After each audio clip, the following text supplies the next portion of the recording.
అందరికీ నమస్కారం. నేను మీ సోదరి రోజానేత, జాతీయ అధ్యక్షురాలు, జాతీయ బీసీ రాజ్యాధికార మహిళా సంక్షేమ సంఘం. మీకు మీ కుటుంబ సభ్యులందరికీ రాఖీ పౌర్ణమి శుభాకాంక్షలు. మన కుటుంబ సభ్యులందరికీ రాఖీ పౌర్ణమి శుభాకాంక్షలు. నా తోటి అన్నాదమ్ముళ్ళకి, నా తోటి ఆడబిడ్డలకి రాఖీ పండగ శుభాకాంక్షలు. రాఖీ అంటే ఎంతో పవిత్రమైన బంధంతో అన్నా చెల్లెళ్ళు, అక్కా తమ్ముళ్ళు ఒకరినొకరు ప్రేమతో గౌరవంతో కట్టుకునేది రాఖీ. అన్న అంటే అమ్మలోని మొదటి అక్షరం, నాన్న అంటే చివరి అక్షరం. అన్న అని పిలుస్తారు. అన్న అంటే ధైర్యం, నమ్మకం.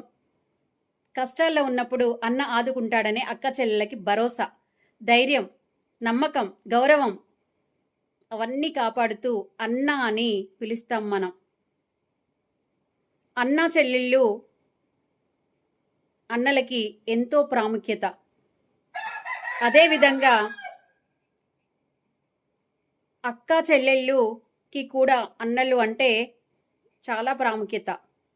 అన్నా తమ్ముళ్ళు, అక్కా చెల్లెళ్ళు, అన్నలు కష్టాల్లో ఉన్నప్పుడు అక్కా చెల్లెళ్ళు కష్టాల్లో ఉన్నప్పుడు అన్నదమ్ములు ఆదుకోవాలి. రాఖీ పౌర్ణమి రోజున రాఖీ సొంత దేవుడిచ్చిన రక్త సంబంధమే కాకుండా మనం ఏర్పరచుకున్న అన్నదమ్ముళ్ళ బంధానికి కూడా రాఖీ కడతాం. రాఖీ పండగ పవిత్రత చాలా గొప్పది. మీకేదైనా రాఖీ పండగని గౌరవించుకుందాం, రాఖీని గౌరవిద్దాం. అన్నా తమ్ముళ్ళ అక్క చెల్లెల బంధాన్ని కాపాడుకుందాం. మీకేదైనా లవ్వులు కొవ్వులు ఉంటే అన్న అనే పదాన్ని కుని చేయొద్దు, తమ్ముడు అనే పదాన్ని కుని చేయొద్దు, అక్క చెల్లెలు అనే పదాన్ని కుని చేయొద్దు.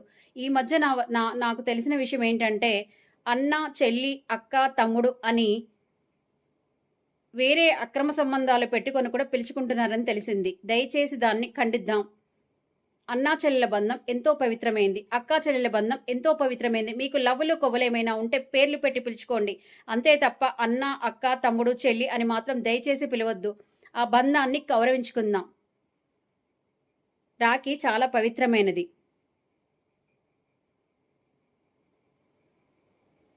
మన కుటుంబ సభ్యులందరికీ, నా తోటి అన్నదమ్ముళ్ళందరికీ, నా తోటి ఆడబిడ్డలందరికీ, అక్కా చెల్లెళ్ళందరికీ, అన్నదమ్ముళ్ళందరికీ రాఖీ పౌర్ణమి శుభాకాంక్షలు. రాఖీని కాపాడుకుందాం. అన్నా తమ్ముళ్ళ బంధాన్ని, అక్కా చెల్లెల బంధాన్ని రక్షించుకుందాం, కాపాడుకుందాం. ఎంతో పవిత్రమైన బంధం అన్నా చెల్లెల బంధం. మరొకసారి రాఖీ పౌర్ణమి శుభాకాంక్షలు. నేను మీ సోదరి రోజానేత. Thank you.